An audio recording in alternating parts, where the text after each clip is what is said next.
Start हो गई। औज़ु बिल्लाहि मिनश शैतानिर रजीम, बिस्मिल्लाहिर रहमानिर रहीम, बिस्मिल्लाहि अल्हम्दुलिल्लाहि वस्सलातु वस्सलामु अला रसूलिल्लाह। रब्बि इश्रह ली सदरी व यस्सिर ली अमरी वहलुल उक़दतम मिन लिसानी यफ़क़हू क़ौली। आओ कुरान समझें आसान तरीक़ा से। हिस्सा अव्वल नमाज के ज़रिए लेसन नंबर 12 पार्ट ए में आप सबको खुशामदीद।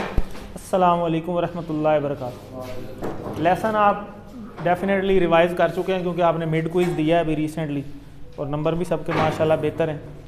मज़ीद इम्प्रूवमेंट भी की जा सकती है। तो हम इनमें कुछ पुराने क्वेश्चंस देख लेते हैं। नस्ताईनु जी, हम मदद जाते हैं, कहाँ पढ़ा था ये? सूरह फातिहा में। सामी अल्लाहु, सामिया पढ़ा हुआ है आपने, क्या इशारा है सामिया का? मुदारे माजी में पढ़ा है ना सामिया, अभी आज रिवीजन में भी किया। सामी अल्लाहु, हे पे पेश है, अल्लाह ने सुन ली। और अगर हे पे ज़बर होती फिर हाँ, फिर क्या मतलब होता? फिर उसने सुन लिया अल्लाह को, उलट हो जाता। ठीक है ना? तो यही वो ज़ैदुन और ज़ैदन वाला कंसेप्ट है। अहद के दो मायने कौन कौन से? एक तो है ही है, दूसरा कौन सा है? कुल्लु वल्लाहु अहद, अल्लाहु समद, लम यलिद वलम यूलद वलम यकुल लहू कुफुवन अहद। एंड में भी याद आता है कोई। ठीक है जी। तो अब आज के लेसन में हम इंशाल्लाह जो है वो सूरह अल फलक जो है वो करेंगे और मुदारे जो है वो आज हमारा इंशाल्लाह शुरू होगा। ये उसी तरह है सेम जैसे माजी स्टार्ट हुआ था। माजी में हमने फ़अला पढ़ा था, जअला पढ़ा था, फिर साथ ही हमने फ़तहा भी पढ़ा था। तो सेम उसी तरीके से अब मुदारे आ जाएंगे। ठीक है, तो अब मुदारे स्टार्ट होगा, उसके बाद अम्र स्टार्ट हो जाएगा और इसी तरह कोर्स एंड होगा। तो आधा आपने कोर्स कर लिया है अल्हम्दुलिल्लाह, पहाड़ी चढ़ लिया आपने, अब उतराई है। तो 11 लेसन थे, 9 रह गए, टोटल 20 हैं। आज 12वां लेसन है, तो 13वां कल हो जाएगा, पीछे सिर्फ 7 रह जाएंगे, तब कोर्स ख़त्म होने का पता भी नहीं चलना। तो आप सबसे गुजारिश अब यही है कि रेगुलर, मज़ीद रेगुलर करें अपने आप को। ठीक है, ताकि अब क्लासेस मिस ना हो। और ख़ुसूसी ये मुदारे में अब इशारे, आज आपका लेवल ऊपर चला जाएगा ना, तो बंदे का लेवल ऊपर चला जाए वो तो बंदा भी ऊपर चला जाता है। तो अब आपके जो इशारे हैं यहाँ पे थे पहले, अब लेवल भी ऊपर आ जाएगा तो इशारे भी ऊपर हो जाएंगे। ठीक है, तो ये बाकी इशारे हैं उसी तरीके से इंशाल्लाह ग्रामर में देखेंगे हम। इसीलिए आपको कहते हैं ना, इशारे जहाँ के बताए जा रहे हैं उधर ही करने हैं। इधर का अगर इधर आ जाएगा तो ये हुआ से इधर क्या बन जाता है? ज़ालिका बन जाता है। और इधर होम में, और इधर क्या बन जाता है? उलाइका। ठीक है, तो इस तरह फ़र्क पड़ जाता है। तो सिर्फ 13 नए अल्फाज हम सीखेंगे, लेकिन कुरान मजीद के तकरीबन 850 सीख जाएंगे। तो ये कितनी बड़ी कामयाबी होगी। तो अल्हम्दुलिल्लाह हमारे आज के लेसन के बाद हमारी कुरान मजीद की बैटरी 31,500 क्रॉस कर चुकी होगी और 12 लेसन के बाद 144 अल्फाज हम ऑलरेडी सीख चुके होंगे। और ये 144 वो हैं जो कुरान मजीद में एक्चुअली 31,500 बार आए हुए हैं। तो इंशाल्लाह हम इस सफ़र को जारी रखेंगे। इस कोर्स में 40,000 से को हम क्रॉस कर जाएंगे और 78,000 तक इंशाल्लाह हमारा जारी रहेगा सफ़र। क्या ख्याल है?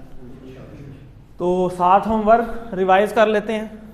QC1 में हमारा टारगेट ये होता है कि हम 2 तिलावत के जो हैं वो 5-5 मिनट अपनी आदत बना लें। लेकिन जब हम QC2 में जाएंगे इंशाल्लाह, जो कि सारे जाएंगे, तो जब लेवल 2 पे आप जाएंगे तो ये 10-10 मिनट हो जाता है। तो हमने बढ़ाना है ना इस चीज़ को। वैसे भी अब आगे रमज़ान आ रहा है, तो रमज़ान से पहले इंशाल्लाह कोर्स ख़त्म हो चुका होगा, तो रमज़ान में आपको बड़ा फ़ायदा होगा इस चीज़ का, क्योंकि आप सीख चुके होंगे बहुत सारी चीज़ें।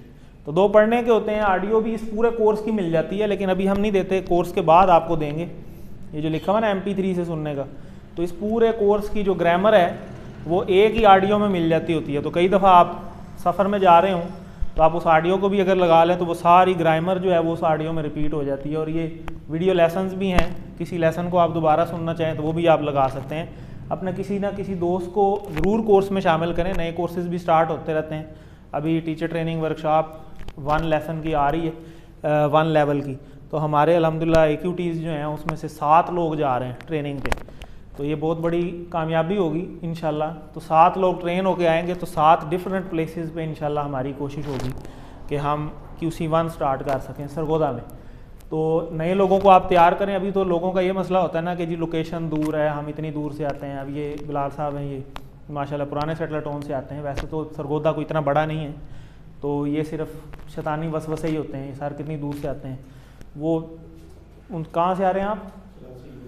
84 जनूबी लाहौर रोड कितना दूर है, वो फैसलाबाद रोड से आया हुआ है। तो बाकी सारे भी दूर दूर से आने वाला जो है ना वो आ जाता है, क्योंकि वो लिखा हुआ है आप मुंतखब हैं। तो जिसने आना है ना उसने पहुंच जाना है, उसने ये नहीं देखना मैंने कहाँ जाना है कैसे जाना है, उसके रास्ते में कोई हर्डल नहीं होती, ठीक है ना। तो इसीलिए तो अल्लाह ने कहा था ना शैतान को कि जाओ तुम आज़ाद हो, जिसको लेके जाना ले जाओ, जो मेरे होंगे ना वो तुम्हारे रास्ते पे नहीं चलेंगे, वो तुम्हारे कहने पे नहीं भटकेंगे। क्यों? क्योंकि वो पक्के हो जाते हैं, उनको आजमाइशें हर बंदे के साथ हैं, क्योंकि अल्लाह ने फरमाया है कि तुम्हें हम ज़रूर आजमाएंगे। तो आजमाइश तो आनी ही आनी है, बग़ैर पेपर दिए तो कोई भी लेवल पार नहीं होता ना। मैट्रिक का इम्तहान पास करेंगे ही तो 11th में पहुंचेंगे ना, ऐसा तो नहीं हो सकता कि बग़ैर पेपर दिए वो उसे FSE में आप बैठा दें, बट ठीक है 8वीं के बाद FSE में आ गए। तो इधर भी टेस्ट पास करके ही अगले लेवल पे जाना है, ऐसे नहीं मिलेगा। तो अल्लाह से दुआ मांगते रहें, रब्बी ज़िदनी इल्मा। तो दुआ से ही काम स्टार्ट होता है, क्योंकि हिदायत तो अल्लाह के हाथ में ही है, कोई दे नहीं सकता किसी को ज़बरदस्ती। पैगाम पहुँचाना जो है वो सिर्फ हमारी ज़िम्मेदारी है। वो कहते हैं ना वमा अलैना इल्लल बलागुल मुबीन, कि पहुँचा दो बस। तो तारफ़ आज वाली जो सूरत है बड़ी इंपॉर्टेंट है, सारी इंपॉर्टेंट है, लेकिन इसका खसूसी तारफ़ जो है वो हमारी प्रोटेक्शन के लिहाज से है। तो जैसे मिड से पहले हमने लेसन नंबर 1 स्टार्ट किया था ना, सेफ्टी फर्स्ट, औज़ु बिल्लाहि मिनश शैतानिर रजीम, तो इसी तरीके से यहाँ पे अब मिड के बाद हमारे जो लेसन स्टार्ट हो रहे हैं वो लेसन नंबर 1 फिर वही सेफ्टी के बारे में। तो ये मुअव्वज़तैन जो हैं ये हमारी सेफ्टी के हवाले से बहुत ज़्यादा इंपॉर्टेंस रखती हैं। तो जिसमें सूरह फलक और सूरह नास को मुअव्वज़तैन बोला जाता है, पनाह मांगने वाली 2 सूरतें। और हर नमाज के बाद सूरह इखलास और मुअव्वज़तैन को एक बार पढ़ना, और फजर और मगरिब के बाद 3 बार पढ़ना नबी पाक सल्लल्लाहु अलैहि वसल्लम की सुन्नत भी है। तो इसको हमें फॉलो करना चाहिए, और ये बहुत ज़्यादा ज़रूरी है। कितनी ज़्यादा ज़रूरी है वो भी हम डिटेल में जाएंगे तो आपको खुद ही आइडिया हो जाएगा कि ये कितनी ज़रूरी है। हज़रत आयशा रज़ियल्लाहु अन्हा से रिवायत है कि रसूल सल्लल्लाहु अलैहि वसल्लम जब अपने बिस्तर पर आराम फरमाते तो अपने हाथों में यही फूंक लेते, मुअव्वज़तैन और सूरह इखलास को साथ में ला के, यानी 3 सूरतें, सूरह इखलास और मुअव्वज़तैन, यानी सूरह फलक और सूरह नास। सूरह फलक और सूरह नास इन दोनों को मिला के क्या बोला जाता है? मुअव्वज़तैन, वाव पे जोर है, मुअव्वज़तैन, मुअव्वज़तैन नहीं, मुअव्वज़तैन, ठीक है। तो आगे चलते हैं जी। इसको हमें इस सुन्नत को अडॉप्ट करना चाहिए। हर किस्म के शर, हसद और जादू से बचने की ये बेहतरीन सूरत है। तो देखें हमारे इर्द गिर्द सबसे बड़े प्रॉब्लम ही है, सबसे बड़े प्रॉब्लम ही हमारे मुआशरे में तो है ही यही है। हसद किसी ने की, नज़र लग गई, हसद से यही होता है ना, तो नज़र लग गई, नज़र लग गई किसी के शर से। कोई अपने अंदर क्या शर लेके फिर रहा है आप नहीं देख सकते, कोई बता ही नहीं सकता किसी के अंदर क्या है। इसी तरह जादू, ये कितने बड़े बड़े प्रॉब्लम्स हैं, और उन सब चीज़ों का तोड़ है ये। तो तोड़ अल्लाह ने हमें कुरान मजीद में दे दी है, और हम इधर उधर भटक रहे होते हैं, लोगों को ढूंढ रहे होते हैं, फ़लाने के पास चले जाते हैं, फ़लाने के पास चले जाते हैं, फ़लाने के पास चले जाते हैं। ज़रूरत ही नहीं है। अल्लाह ताला ने जब कुरान मजीद के अंदर ये नाज़िल कर दी है, सिर्फ यकीन के साथ आपने अमल करना है।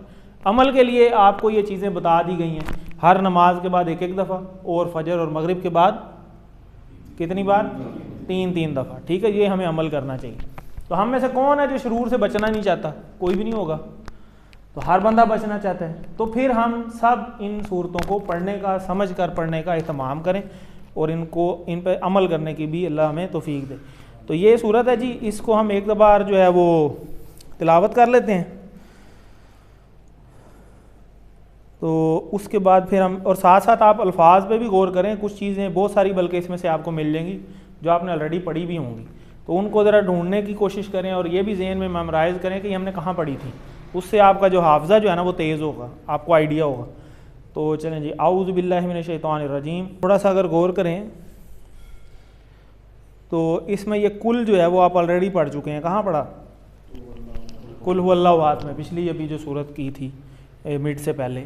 औज़ु हमने पढ़ चुके हैं, औज़ु बिल्लाहि मिनश शैतानिर रजीम में क्या मतलब था? मैं पनाह मांगता हूँ, ठीक है, या मांगूंगा। बी रब्बी, इसके कितने टुकड़े नज़र आ रहे हैं? 2। कौन कौन से? बी और रब। बी कहाँ पढ़ा? बिस्मिल्लाह में। क्या मतलब था? से, शुरू नहीं, से, ठीक है। तो रब्बी, रब से, ठीक है। रब्बिल फलक, फलक हम वो इधर उर्दू में भी बोलते हैं जी, फलक, हाँ आसमान को कल कहते हैं। तो आसमान के रब से, ठीक है, मैं पनाह में आता हूँ आसमान, यानी आसमानों का जो रब है उसकी पनाह में मैं आ रहा हूँ, ठीक है, ये बात आ रही है यहाँ पे। मिन पढ़ चुके हैं, औज़ुबिल्लाहि मिनश शैतानिर रजीम में। मिन मतलब से, शर उर्दू में भी हम कहते हैं शर, कि फ़लाँ अल्लाह फ़लाने के शर से आपको बचाए, वो ये वही शर है यानी तकलीफ़। माँ हम पढ़ चुके हैं, माँ के कितने मायने पढ़े अभी तक? 2। कौन कौन से? माँ मैंने नहीं, और जो भी एक और भी पढ़ा होगा, एक और भी पढ़ा था क्या, शुरू में आता था ना। तो माँ शुरू में आ जाए तो कई दफ़ा इसका मतलब क्या भी होता है, तो 3 मतलब होते हैं इसके, नहीं, जो और क्या, ठीक है। तो खलका, तो खलक पैदा करना, तो खलका ये आपको वैसा नहीं नज़र आ रहा जैसे ये नासर है या फतह है या फ़अला है, तो उसी तरह का है ना, तो फ़ेल माजी है ये, खलका उसने पैदा किया। और वैसे भी ये आप पढ़ चुके हैं, नासरा के बाब में ही पढ़ा हुआ है आपने, ठीक है, उसमें 3-4 थे। कौन कौन से थे? खालाका वाले पैटर्न पे 4 कौन से हैं? एक तो खालाका है और नासरा है, ठीक है, नहीं फातहा तो पहले है। आप चुप रहे हैं ना, उनको बता लेने थे, वो तो पढ़ने आए हुए हैं, आपने तो कर लिए जी। आबादा और आबादा, नासरा, खालाका, एक रह गया। वो तो ये फिर एक ग्रुप में कैसे हुआ? एक ग्रुप में ही है ना, जाहिर है। खाला का तो अपना ग्रुप है, वो तो अकेला ही है, तो ज़ाराबा तो हो ही नहीं सकता जी। चलें बताएं, फातहा के ग्रुप में कितने थे? 3। कौन कौन से?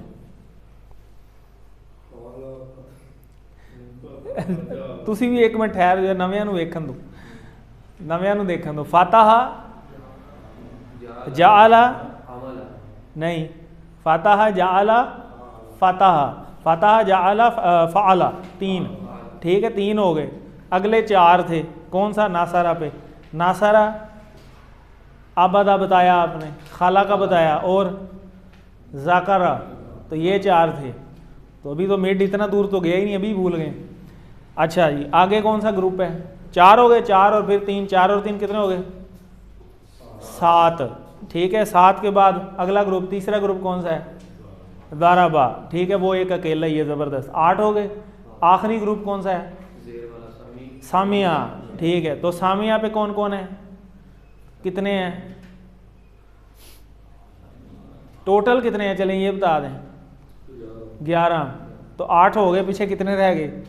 3। उल्टी गिनती भी बंदा गिने तो पता चल जाता है। तो सामिया पे कौन कौन था? सामिया, आलिमा और आमिला, आमला नहीं, आमिला, ज़ेरी आनी है तीनों पे, तभी एक ग्रुप में आएंगे ना, वैसे कैसे ग्रुप में आ जाएंगे? तो ये इस तरह आपको याद होने चाहिए भाई, ये 11 हैं, ठीक है। तो वही पैटर्न पे आज अभी आपको दिखाया भी है कि उसी 3 पहले जो हैं सामिया, फातहा, फ़अला, जाअला, उन्हीं 3 का मज़ारे बनाना है आज हमने ग्रामर पार्ट के अंदर। तो खैर जी, यहाँ पे पहुँच गए। वमिन शर्री गासिकिन इज़ा वक़ब, गासिक आगे आगे कर लेते हैं। वामिन हम पढ़ चुके हैं। शर्री, वाह का मतलब और, शर वही शर है। नफ़ासात हम देख लेते हैं अभी। फ़ी पढ़ चुके हैं, कहाँ पढ़ा है? इसकी क्या एग्जाम्पल थी? फ़ी सबीलिल्लाह, ज़बरदस्त। तो इस तरह याद रखना है। अलुकद, ये इसम फ़ेल हर्फ कौन सा है? ये हाँ, इसम अलिफ लाम लगा हुआ है, ज़बरदस्त। वाओ मीन्स और, मिन वही, शर भी वही, हासिद हसद करने वाला, इज़ और इज़ा का मतलब होता है जब, ज़बरदस्त। ये भी पढ़ चुके हैं। तो खैर अभी पढ़ा नहीं, आगे आ भी जाएगा। हासदा, हासदा भी सेम वैसे ही नज़र आ रहा है ना जैसे नासरा है, तीनों पे ज़बर हैं और 3 ही हरूफ हैं इसके अंदर भी, तो ये भी उसी तरह बनता है। हासदा, हासदू, हसदता, हसदतु, हसदतुम, हसदना, हासदत, तो उसी पैटर्न पे ये बनेगा, लेकिन ये QC2 में आएगा, ठीक है, अभी इस लेवल पे नहीं है। तो चलें जी आगे चलते हैं, सूरह अल फलक स्टार्ट करते हैं। तो पहले हम तिलावत देख लेते हैं। कुल आऊज़ु बि रब्बिल फलक, और तर्जमा इसका है जी, कह दीजिए मैं पनाह में आता हूँ रब की सुबह के। किस रब की? जो सुबह का रब है। तो कुल का मतलब हम ऑलरेडी पढ़ चुके हैं। कुल का मतलब होता है कह दीजिए, हुक्म हो रहा है ये, ठीक है। तो वैसे तो ये असल में होता है काला, काला कहता है ना, कहा, काला, कालू, कुलता, कुलतु, कुलतुम, कुलना, और कालत, ये भी QC2 में आएगा, सेम उसी तरह। तो जब अमर में जाता है ये, तो कुल हो जाता है, अलिफ गायब हो जाता है। ये गायब होने वाले अल्फाज हम इंशाल्लाह QC2 में देखेंगे, तो उसका भी थोड़ा थोड़ा ज़हन हमें बनाना चाहिए। इसी तरह आऊज़ु तो हम पढ़ चुके हैं, आऊज़ु बिल्लाह में हमने पढ़ा हुआ है, मैं पनाह में आता हूँ अल्लाह की। इसी तरह आऊज़ु बि रब्बी, जिस तरह अल्लाह की आ रहा था उसी तरह भी रब से लग गया, मैं पनाह में आता हूँ रब की। ठीक है, तो इसी तरह फलक उर्दू में भी हम इसी तरह कहते हैं जी सुबह। तो इसको हम तसव्वुर और एहसास से देखते हैं, इसमें इसबाक हमारे लिए क्या है कि याद रहे कि इंसान जो है ना, पहले ये सेम उसी तरह है जैसे हमने आऊज़ु बिल्लाहि मिनश शैतानिर रजीम में पढ़ा था। उसकी पहले इंपॉर्टेंस हमने देखी थी कि शैतान किस किस तरह हमारे इर्द गिर्द हमें अटैक कर रहा है। तो इसी तरीके से हम जो है ना, बहुत सारी आफात और फितनों के शर के अंदर हम घिरे हुए हैं, हर टाइम घिरे हुए हैं। हसद है, लोग एक दूसरे से हसद भी करते हैं, हसद से नज़र लगती है, और नज़र बद जो है इंसान को कहते हैं जी कब्र तक ले जाती, यानी ऐसी बीमारी बंदा मुब्तला हो जाता है अगर उसका इलाज ना करे, रूहानी इलाज कि अगर उसका साथ साथ ना करे और ना उस पर ध्यान दे तो बंदा कब्र तक भी पहुंच जाता है। ये हदीस का मफहूम है। तो उसका इलाज क्या है फिर? यही मुअव्वज़तैन कि कुल हुवल्लाहु अहद और मुअव्वज़तैन आप ज़्यादा से ज़्यादा पढ़ के अपने ऊपर फूंकते रहा करें। तो ये प्रोटेक्शन है। ये ऐसे ही है जैसे वो एक कमर्शियल आती है ना टीवी पे कि मच्छर आपसे दूर पर रहने पर मजबूर, तो ये उसका भी यही है। वो आपने अभी आगे देखेंगे सूरह नास के अंदर के आगे आएगी, तो उसमें बताया गया है कि जो शैतान है वो हमेशा दो हालतों में है, या आपसे चिमटा हुआ है या वो आपके पास खड़ा है, ख़त्म नहीं हुआ, और वो मौत तक उसकी यही दो ड्यूटियाँ हैं। चिमड़ेगा आपके साथ तब जब आप अल्लाह को बुलाएंगे, अल्लाह से के ज़िक्र से दूर होंगे तो वो आप पे चिमट जाता है और वो फिर अपना काम शुरू कर देता है, अपना जादू वगैरह करना शुरू कर देता है, जिसका आप पे असर होता है और उस पर आपको थकावट होती है। ऐसे आपको लगता है, आपको होता कुछ भी नहीं है लेकिन आपको ऐसे फील होता है जैसे आपको बुखार है, तबीयत सही नहीं है, ये वो, ये सारे उसके जादू के असरात होते हैं। और वो तब आपके करीब आता है जब आप अल्लाह के ज़िक्र से दूर होते हैं। और दूसरी हालत उसकी ये होती है कि वो आपसे दूर खड़ा हो जाता है, करीब नहीं आ सकता। करीब क्यों नहीं आ सकता? क्योंकि आपने अपने इर्द गिर्द एक प्रोटेक्शन बना ली है। किस चीज़ की? ये ज़िक्र अज़कार की, आऊज़ु बिल्लाहि मिनश शैतानिर रजीम, मुअव्वज़तैन, ये कुलिये बताए गए हमें, ये बेसिक कुलिये बताए गए कि इन पे ही अमल कर लें तो शैतान कुछ भी नहीं करता, उसकी ज़रूरत ही नहीं पड़ती। तो हमें इस पर अमल करना चाहिए।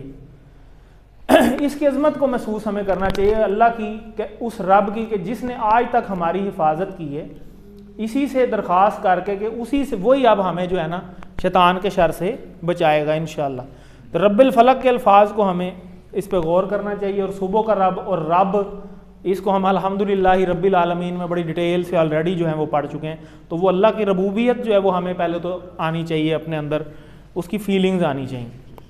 कुल आऊज़ु बि रब्बिल फलक, तो अल्लिम इसको एक दफ़ा पढ़ें साथ साथ, कुल कह दीजिए आऊज़ु मैं पनाह में आता हूँ, बि रब्बी रब की। ठीक है, इसके मतलब से भी होता है, की भी होता है। तो तर्जमे में यहाँ से आएगा तो वो उलट तर्जमा बन जाएगा। तो रब से तो नहीं ना पनाह मांग रहे, हम तो पनाह मांग रहे हैं, शैतान से पनाह मांग रहे हैं ना, और अल्लाह की प्रोटेक्शन में आना चाह रहे हैं। तो रब की पनाह में आता हूँ। ठीक है जी, क्योंकि ये हरूफे जा रहे हैं और मीनिंग के अंदर अपना बदल लेते हैं, मॉडिफाई हो जाते हैं अकॉर्डिंग टू कंटेक्स्ट। फलक सुबह, तो आऊज़ु बी का मायने बताइए। आऊज़ु बी का इशारा किधर है? सामने, का, हु, हुम, का, जी, कुम, ना, हाँ जी बिल्कुल, और इधर हा था। ठीक है जी, तो आऊज़ु वही पनाह में, और आगे आपकी अल फलक सुबह। अगली आयत है जी मिन शर्रि मा खलक। तो मिन मीन्स से, शर आपको पता है, शर, माँ का मतलब जो, जब दरमियान में आ जाए, और इसी तरह खाला का उसने पैदा किया, ये वही इशारा है। जैसे और ये ऑलरेडी आपने पढ़ा भी। तो खाला का जो है आपको इस तरह याद आना चाहिए कि अच्छा हाँ, खाला का हमने नसरा के बाब में पढ़ा। आपको बाब 4 याद होने चाहिए कि पहला फ़ा है, फातहा, दूसरा नून है, नसरा, तीसरा ज़रबा, ठीक है, चौथा सामिया। और इसको आप बड़े आसानी से याद कर सकते हैं। फातहा पहला है और दूसरा क्या है? नासरा। ठीक है, तो कुरान, फातहा का क्या मतलब होता है? खोलना। तो आप इसको याद कर लें, एक जुमला याद कर लें, आपको साथ चारों याद हो जाएंगे। तो जुमला क्या है कि जी कुरान खोलोगे फातहा तो अल्लाह की मदद आएगी, नासरा। कुरान खोलोगे फातहा, अल्लाह की मदद आएगी, नासरा। दोबारा रिपीट कर रहा हूँ, कुरान खोलोगे फातहा, ऐसा ही पढ़ना है। कुरान खोलोगे, खोलो गो से फतह, और अल्लाह की मदद आएगी, मदद से नासरा, वरना मार पड़ेगी ज़ारबा। ज़ारबा का मतलब यही होता है ना, मार पड़ना या बयान करना, तो वरना मार पड़ेगी ज़ारबा, सुन लो सामिया। तो ये जुमला अगर आपको याद हो जाए तो चारों बाब आपको याद हो जाते हैं, फातहा, नासरा, ज़ारबा, सामिया। कैसे? कुरान खोलोगे फातहा तो अल्लाह की मदद आएगी, नासरा, वरना मार पड़ेगी ज़ारबा, सुन लो सामिया। तो ये चारों बाब आपको याद हो जाते हैं इस तरीके से, ठीक है। और ये भी पता होना चाहिए कि पहले में 3 है, अगले में 4 हैं, तीसरा एक ही है और आखिरी में 3 है, तो ये टोटल 11 हैं। तो ये QC1 में 11 हैं, वैसे 11 नहीं है, वैसे बहुत सारे हैं, ठीक है जी। तो मिन शर्री शर से माँ जो, और ये औज़ु बिल्लाहि मिनश शैतानिर रजीम में आप पढ़ चुके हैं जो मिन था। इसी तरह शर का मतलब 2 होते हैं, शर का मतलब तकलीफ़ भी होता है और बुराई भी होता है। तो शरारत, शरीर, शरार, शर पसंद, शर अंगेज़, ये हम उर्दू में भी इस्तेमाल करते हैं, तो ये इजीली हम याद कर सकते हैं। माँ का मतलब जो, और खाला का आप ऑलरेडी पढ़ चुके हैं।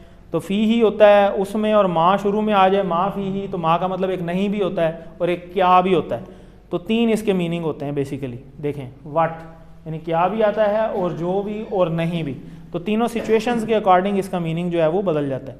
इसी तरह मन है, मन आप पढ़ चुके हैं। मन का मतलब कौन भी होता है और उसका मतलब भी जो भी होता है, ठीक है।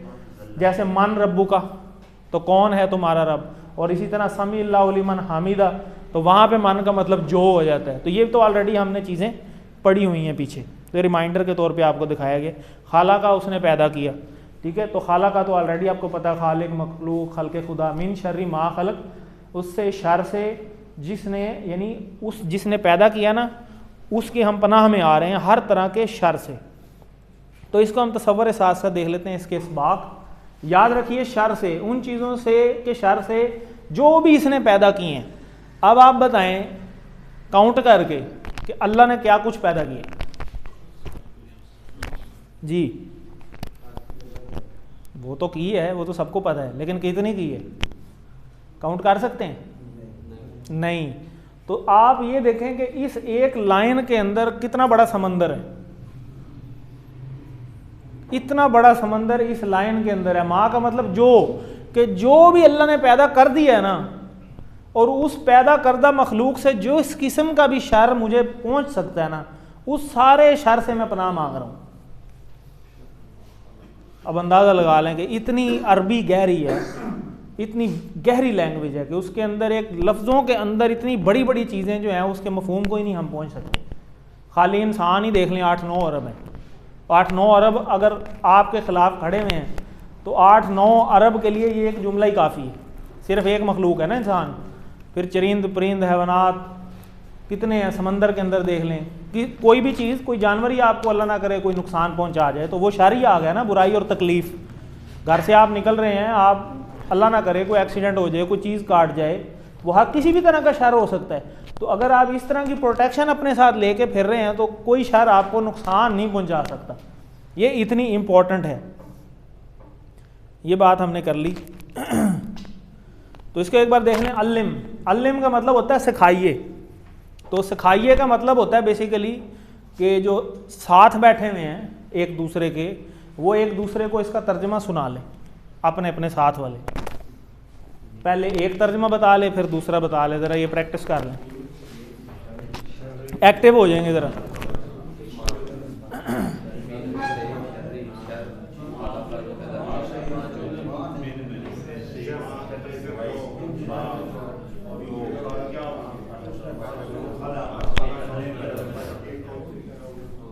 हो गया जी। इसको कहते हैं TPS, ट्विन पेयर शेयर। तो पेयर्स में आप शेयरिंग करें अपना नॉलेज। इसी बहाने आपकी साथ वाले से कुछ सलाम दुआ भी होगी, वरना हम उसी तरह क्लास में एक जगह बैठते हैं और उसी तरह उठ के चले जाते हैं। तो पूरे 20 लेसन के दौरान हम साथ वाले का इंट्रोडक्शन भी नहीं ले सकते। और यही हम होमवर्क में बताते हैं कि अपने किसी दोस्त को कोर्स में शामिल करें। हम एज अ टीम हैं, हम सारे कुरान सीखने आए हैं ना। तो ये दुनिया के बाकी जितने मकासद हैं ना, उनसे बड़ी डिफरेंट होती है ये क्लास। क्योंकि दूसरी क्लासों में तो आपका कोई ना कोई मकसद होता है ना, भाई ये करके मैं ये कर लूँगा, ये करके मेरी नौकरी लग जाएगी, ये करके मुझे अगला दाखला मिल जाएगा। यहाँ किसी का कोई मकसद क्या होता है? आखिरत सिर्फ। कि ये करके मेरा कोई आखिरत का भला हो जाएगा, दुनियावी तो कुछ हो या ना हो, क्योंकि वो ज़हन में ही नहीं होता, तो बेलौस होके आते हैं सारे। तो ये जो आपका ताल्लुक़ बनेगा आपस में, ये ताल्लुक़ भी बेलौस ही होगा, क्योंकि ये कुरान की खातिर बनेगा। इसमें और आम ताल्लुकात में बड़ा फ़र्क होगा। वमिन शर्री, और शर से, शर के मायनी बुराई तकलीफ़। आ गया जी वमिन शर्री गासिकिन इज़ा वक़ब। वमिन शर्री तो पुराना ही है, तो गासिकिन होता है अंधेरा, तो अंधेरे के शर से।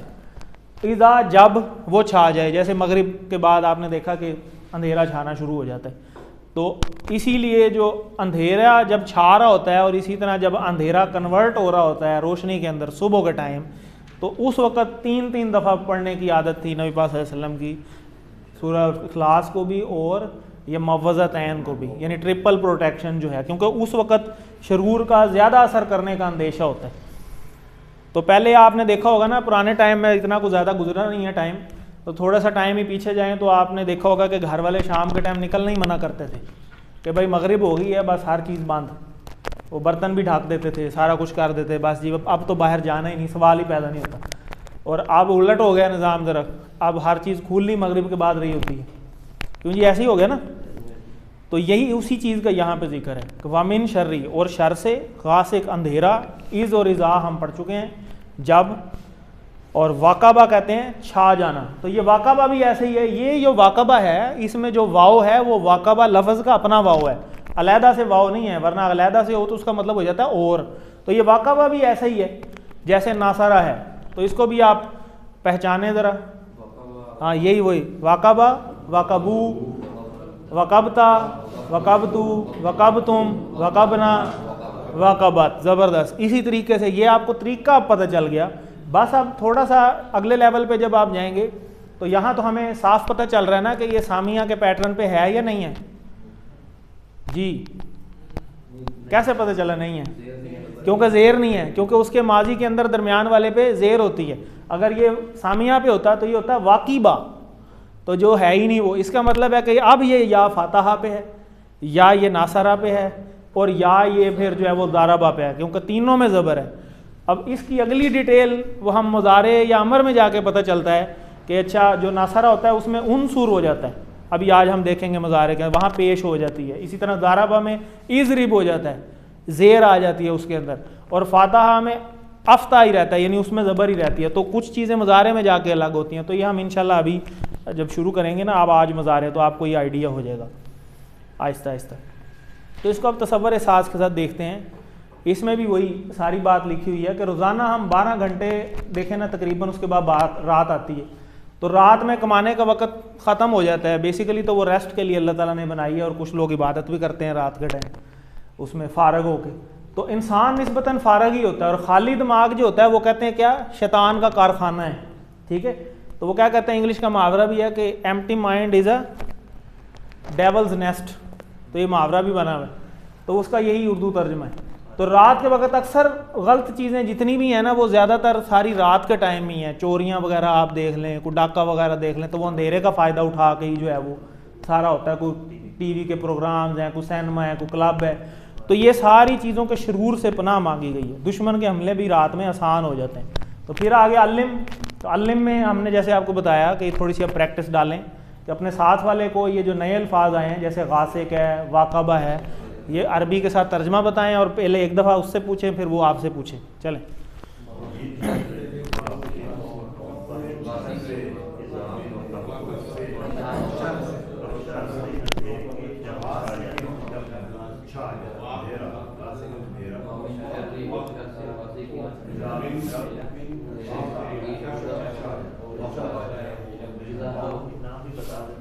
ज़बरदस्त। तो देखें, आप नाम भी पूछ लें आज भाई। पहला क्वेश्चन तो करें भाई आपका नाम क्या है, क्योंकि आप हो सकता है जानते ही ना हो, आज 12वीं क्लास है, ठीक है ना, माशाल्लाह। तो इदा का मतलब जब। ज़बरदस्त जी। जब को उर्दू में जब भी कहते हैं। नहीं सर, उसको एडवर्ब ऑफ टाइम भी जो है ना उसको अंदर करना है। जब इंग्लिश पढ़ते हैं तो उसको एडवर्ब ऑफ टाइम। जब आप ये थोड़ा सा आगे चलेंगे तो तब आपको ये बातें और समझ आएंगी। तो ये वही वाला जब है, ठीक है जी। तो जब, इज़ और इज़ा, आगे है जी वमिन शर्रि नफ़्फ़ासाति फिल उक़द। वमिन शर्रि तो फिर वही है, नफ़्फ़ासात नया लफ्ज़ आ गया, ठीक है। अब ये नफ़्फ़ासात जो है ये मुझे बताएं मुअन्नस मुज़क्कर क्या है, ये कैसे पता चला? नहीं, मुअन्नस मुज़क्कर पूछा है मैंने। अलिफ ता लगा हुआ है, अलिफ कहाँ है? ये खड़ी ज़बर, ये खड़ी ज़बर अरबी में अलिफ ही होती है, ठीक है। इसको इस तरह खड़ी ज़बर कर दें या अलहदा से अलिफ लगा दें, एक ही चीज़ है, दोनों तरफ से लिखा जा सकता है। और ये इसम फेल हर्फ में से क्या है? इसम है, अलिफ लाम लगा हुआ है। वाहिद है, जमा है? जमा, जमा मुअन्नस इसम, ठीक है ना। ये सारी कैटेगरीज हमें देखें देखते ही पता चल रही हैं। फ़ी में और अल उक़द, ठीक है, गिरों में। फ़ी का मतलब होता है में, फ़ी सबीलिल्लाह में हम पढ़ चुके हैं, तो इसको हम देख लेते हैं। वमिन शर्री 3 टुकड़े, ये हमने ऑलरेडी पढ़ लिए। और इसकी ये सिंगुलर होती है नफ़ासा। नफ़ासा कहते हैं फूंके मारने वाली, यानी जादूगरनी। जादू करने वाला जो होता है ना उसको यानी मुअन्नस कंसीडर किया जाता है अरबी में, और नफ़ासा कहा जाता है नफ्स जे जादूगर, और फूंके मारने वाली, और जमा इसकी है नफ़ासात। तो तीसरा जो प्रोटेक्शन हम यहाँ ले रहे हैं वो नफ़ासात यहाँ से, कि जब जादू करने वाले जो एक्टिव हो जाएं तो उन जादू की पनाह से भी जो है वो ये सूरत जो है वो बचाती है हमें। कितनी ज़बरदस्त चीज़ है। फिल उक़द, उक़द कहते हैं गिरा को, ठीक है। और उक़दा ये भी मुअन्नस है, और इसकी जो जमा है वो उक़द है, ठीक है। उक़दा ये मुअन्नस है, उक़दा एक गिरा को कहते हैं, और उक़द कहते हैं गिरों में। जो जादू करते हैं ना ज़्यादातर वो गिरें लगाते हैं, ये शैतान भी ऐसे ही करता है। वो भी आ रहा है, वही बात आ रही, ये देखिए आ गई ना, अक़द शादी की गिरा, तो बिल्कुल इन्होंने सही पहचाना। तो ये उर्दू का ही लफ्ज़ है बेसिकली, उर्दू का नहीं है, लफ्ज़ अरबी का है, उर्दू में हम इस्तेमाल करते हैं। आपने पढ़ा होगा कहीं पे कि उर्दू जो है ना वो मिक्सचर ऑफ लैंग्वेज है, जो कुछ जहाँ से मिला बस मिला लिया। आप यहाँ पे ये जो है ना वो माजरी ज़ुबान है। सरगोदा में इसका आप देखें उर्दू बोलने वाला और स्टाइल होगा, थोड़ा सा आप चले जाएँ आगे खुशाब, थोड़ा सा बिहेवियर चेंज हो जाएगा। आगे जोराबाद चले जाएँ, थोड़ा सा लफ्ज़ बिगड़ते जाते हैं, थोड़ा सा और मियाँ वाली चले जाएँ और बिगड़ जाएंगे, बकर चले जाएँ थोड़ा सा और बिगड़ जाएंगे। यानी इलाके का फ़र्क आता जाता है, यानी जिसको जो मिल रहा है बस वो उसमें अडॉप्ट करता जा रहा है। बज़ाते खुद उर्दू कोई ज़ुबान नहीं है, ठीक है जी। तो फिल उक़द गिरों में, तो इसको हम तसव्वुर साथ साथ देख लेते हैं कि ये हमारे हर मसले का हल है इस एक आयत के अंदर। और हमारे पाकिस्तान में तो अल्लाह माफ़ करे ये मसाइल बहुत ही ज़्यादा हैं, बहुत ही ज़्यादा हैं। तो हमारे बाद ख़ानदानों में ही एक बड़ा मसला है, यहाँ मत खाओ, वहाँ मत पियो, कुछ भी हो जाएगा। ये सूरत उसका बेहतरीन इलाज है। और कुछ बदगुमानियाँ भी हम जो है ही पाल लेते हैं। तो जादू एक सख्त आजमाइश है, अच्छे खासे लोगों का अकीदा डगमगाने लगता है, और इसके इलाज की खातिर वो पता नहीं अपना अकीदा ही ख़राब कर बैठते हैं। तो अल्लाह माफ़ करे इस चीज़ से भी। तो ये उस चीज़ की प्रोटेक्शन के लिए भी बहुत ज़्यादा हेल्पफुल है। नबी पाक सल्लल्लाहु अलैहि वसल्लम पे भी हो गया था ना जादू, पता है आपको, तो तब ये नाज़िल हुई थी सूरतें। तो ये भी उसका भी हल है। हमारे बाद ख़ानदानों में ये तो बात हो गई। एक और भी किस्म के फूंकने वाले हैं जो रोज़ाना हमें सर पर रात में 3 दफ़ा गांठ बांधते हैं, और वो है शैतान, ताकि हम फजर पे ना उठ सकें। तो वो फजर पे 3 दफ़ा जो है, ये हदीस का मफहूम भी है कि हज़रत अबू हुरैरा रज़ियल्लाहु अन्हु से रिवायत है कि रसूल सल्लल्लाहु अलैहि वसल्लम ने फरमाया कि शैतान तुम में से हर एक की गुद्दी पर, यानी यहाँ पीछे सर के आखिरी हिस्सा पर जब वो सोता है 3 गिरे लगाता है। हर गिरा पे वो एक मंत्र पढ़ता है कि तेरे लिए रात बहुत लंबी है, बस खूब सो, ताकि ये उठे नहीं, ठीक है। और ये 3 गिरें खुलती हैं बारी बारी। कैसे? अगर वो बेरार होकर अल्लाह का जिक्र करता है, जैसे वो उठने की एक दुआ भी है, क्या है सुबह उठने की दुआ? हाँ जी, किसी को आती है जी? ज़बरदस्त। तो ये दुआ हमें पढ़नी चाहिए। पहली गुरा ये पढ़ेंगे तो खुलेगी। अब अपना अपना हिसाब लगा लें कितनों को आती है। अब जिनको आती ही नहीं है उनको रोज़ एक गिरा लग रही है, और उसका असर कितना ज़्यादा हो चुका होगा, और वो कितने अरसे बाद निकलेगा। एक जादू है ये सिर्फ, ये फजर के लिए। फिर जोर का अलग है, उसका अलग है, असर का अलग है, मगरिब का अलग है। तो ये हमें याद करनी चाहिए।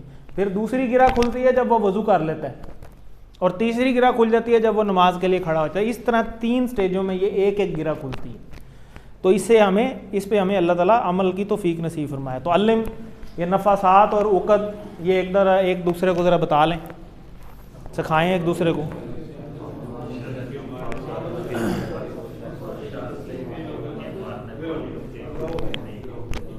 गिरोह नहीं है, गिरहों, गिरहा, ठीक है जी।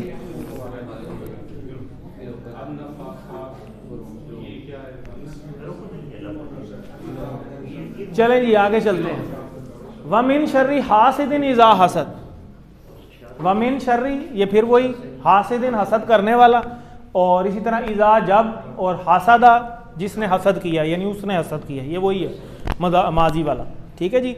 वमिन शर्री हसद, हसद क्या है? दो चीज़ें होती हैं, एक हसद होती है, एक होता है रश्क, दो चीज़ें हैं, दोनों में फ़र्क है।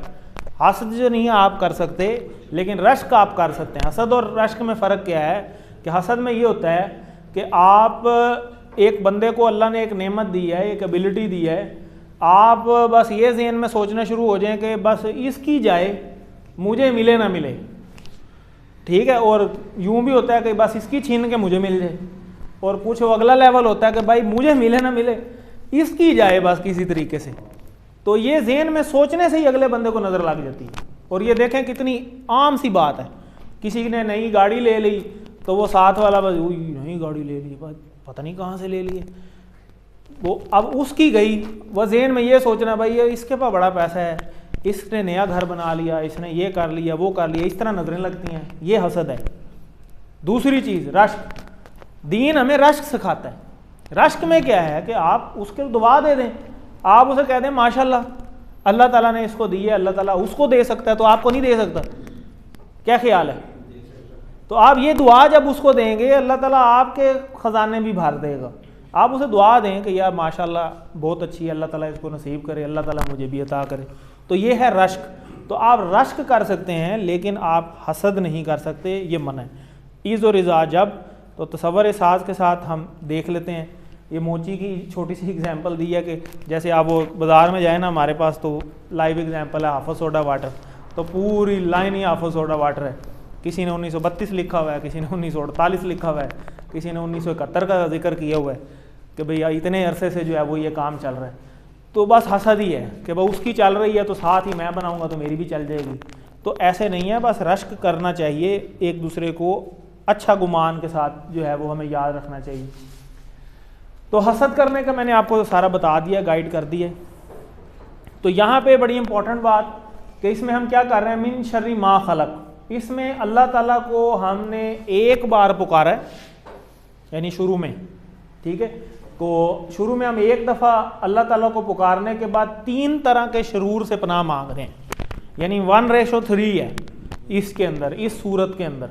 तो अगली सूरत में जब आप नास में आएंगे तो आप उधर देखेंगे कि वहाँ उलट हो जाएगा, वहाँ 3:1 हो जाएगा, यानी वहाँ पे हम 3 दफ़ा अल्लाह ताला को मुख्तलिफ तरीके से याद करेंगे और एक चीज़ से पनाह मांगेंगे।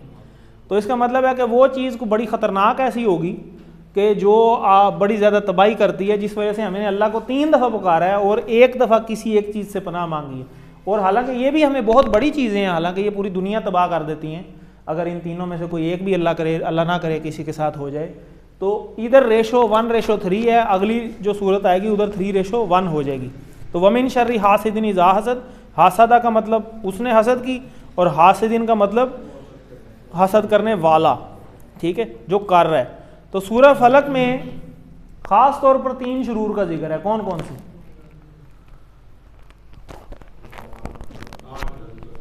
जी ABCD बताएं। बी, ठीक है जी, रात, जादू और हसद। हासिद का, हासदा का मतलब ये भी हमने देखा है, दूसरों की नेमत छीन जाना। हदीस में हसद करने से रोका गया, क्यों? क्योंकि नेकियों को खा जाता है। ये हसद करने वाले की नेकियों को खा रहा है, उसकी नहीं जिसके साथ कर रहा है। यानी हसद करने पे अपनी भी नेकियां ज़ाया हो रही हैं और अगले की नेमत छीन जाएगी मुफ्त में, ठीक है। और अगले की छीन क्यों रही है? क्योंकि वो अल्लाह के जिक्र में अगर होगा तो फिर नहीं छीनेगी, फिर कुछ भी नहीं होता उसको। जिस बंदे ने ये प्रोटेक्शन ली है उसके ऊपर ना हसद का असर है, ना ये अंधेरों का कोई असर है, ना जादू का कोई असर है, क्योंकि वो प्रोटेक्शन में है। अब ये प्रोटेक्शन हमें लेनी चाहिए या नहीं लेनी चाहिए? ये इतनी ज़रूरी है। इस सूरत को हमें अपनी ज़िंदगी में लाना चाहिए, रसूल सल्लम का उसवा हमें फॉलो करना चाहिए।